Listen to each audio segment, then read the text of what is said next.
It's Joshua Vigar from Android Authority. What's going on, everybody? Let's take a quick look back at the Xperia Z. It holds on its shoulders the hope that Sony becomes not only more relevant in the smartphone market, but one of the top manufacturers in the game. In my review of this pretty spectacular phone, I said that Sony got a lot of things right. So, what we are doing here is comparing the Xperia Z to a couple of other phones that helped propel their respective companies higher than they already were, the best-selling Samsung Galaxy S3 and the iPhone 5 by Apple. How does the Xperia Z as the newest device stack up against a couple phones that were honestly built to stand the test of time? Let's find out in this versus Triple Threat. We start off by looking at design. There is no other way around it. The Xperia Z is the biggest phone in this bunch.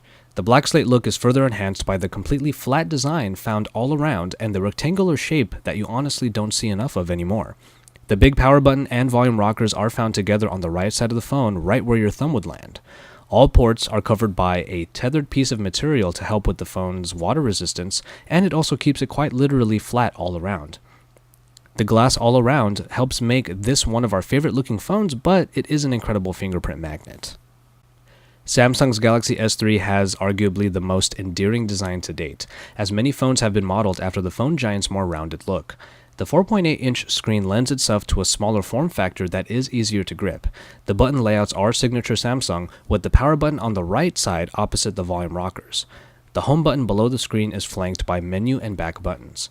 The back cover is removable, but it and the rest of the body are made up of that trademark plastic that Samsung has pretty much put in all of their phones since.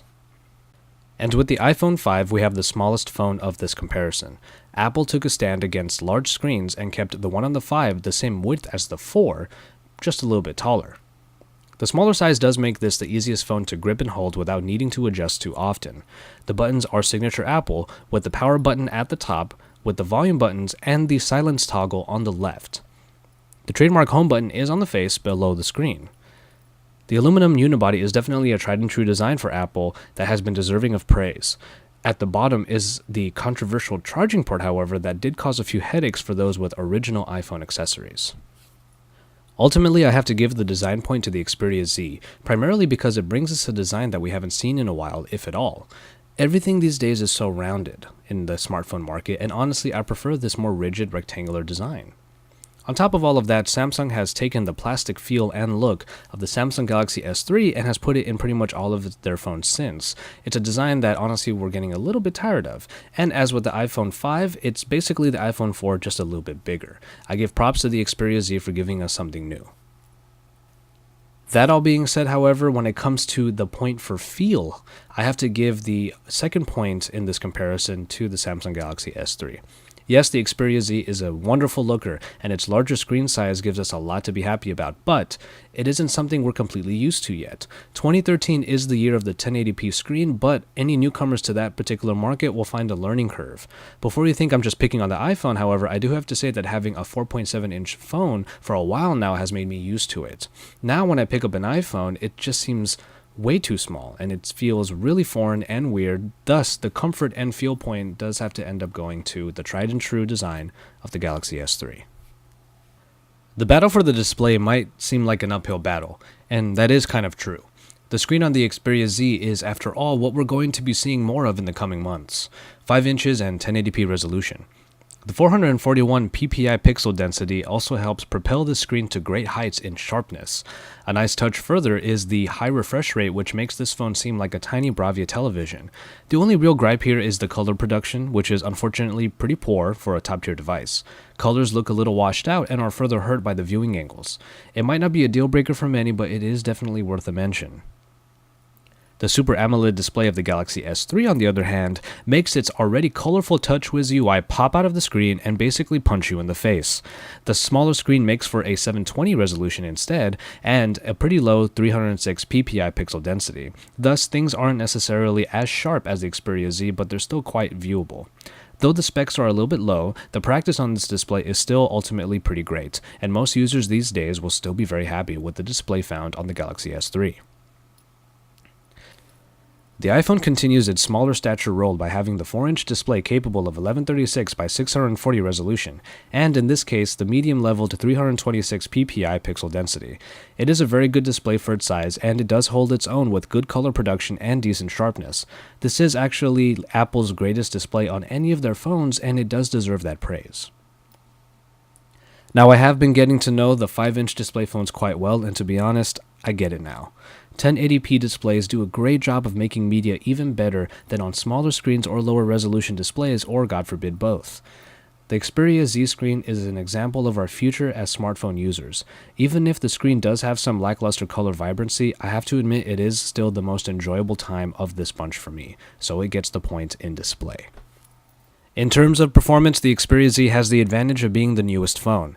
It sports the incredible quad-core 1.5 GHz Snapdragon S4 Pro processor backed by an Adreno 320 GPU, a set that powers current top devices. It gets over 20,000 in Antutu benchmark, which is very impressive indeed. The Galaxy S3, on the other hand, has the Exynos Cortex A9 processor that clocks at 1.4 GHz with a Mali 400MP graphics processor. This was the most advanced phone about half a year ago, but even if it has been blown away by current offerings, it still does hold its ground as a more than capable performer. And finally, we have the iPhone 5 with an in-house developed dual-core 1.2 GHz A6 processor backed by a PowerVR SGX graphics processor. It is a package that has been able to power some of the best that the Apple App Store has had to offer, and that is a feat in and of itself. Some good optimization and control by Apple's part makes this phone still seem as sprightly as the day it was first released. Though practice means more than scores, you just can't deny how much the Xperia Z excels.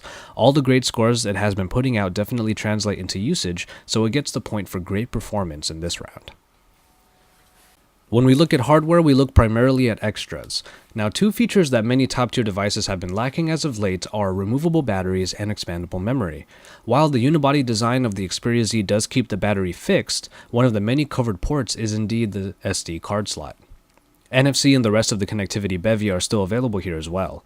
The Samsung Galaxy S3 has a removable back cover, however, which allows full access to both the battery and the SD card slot, just part of all the things that it did get right at release. NFC in this case takes the form of S-Beam in the S3, and it was a very well marketed feature. And finally, the iPhone's signature aluminum body design keeps all of these bits from being available. There's no replaceable battery, no expandable memory, and also no NFC. So for all that it does, the Samsung Galaxy S3 gets the point for having everything our users crave from their top-tier devices. Some true differences are found in the software. The Sony Xperia Z sports Jelly Bean 4.1 and thus includes with its customized UI, Google Now. The inclusion of small apps makes multitasking even easier. Aside from all this, however, Sony has put in a few of their own touches. Generally, however, the Xperia UI here actually looks a lot like Ice Cream Sandwich. The black and gray tones are accented by blue, by default, and the whole interface looks very simplistic while remaining functional. I find that you either love TouchWiz or hate it. It is one of the most colorful user interfaces for Android and sticks with rounded, almost bubbly design choices rather than the more rigid feel of other operating systems. Jelly Bean 4.1 is what you have here if you updated recently, so the great Google Now is also available. However, the feature that I want to mention here is Multiview, which allows you to essentially cut the display in half for two different apps to run at the same time. It does take multitasking to a whole new level. And finally, we have iOS, which is only found on the iPhone. As one of the first truly advanced interfaces for mobile phones, it was quite the innovation. However, despite changes here and there through the years, the operating system essentially looks and works the same. There is no app drawer, and all apps are put on the home screens to be organized by folders. Only in the last couple iterations did Apple finally include the notification dropdown that lacks the power widgets found in the other two in this comparison. That all being said, however, the controlled app ecosystem does ensure that the general feel of iOS is pretty seamless. It has smooth transitions and generally continues to perform about as well as it did out of the box.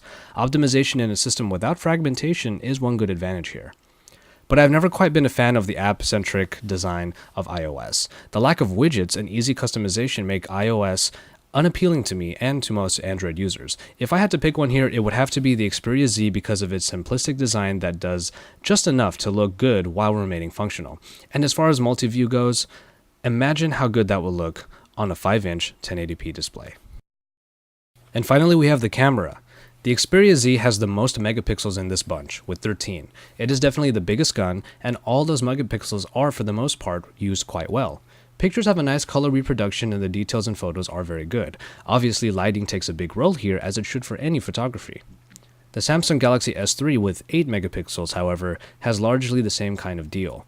Colors in this and the Xperia Z tend to take on a cooler tone, and the detail quality is still quite nice. But then you got the iPhone 5's camera, which takes on the obvious warm tones that you notice quite immediately.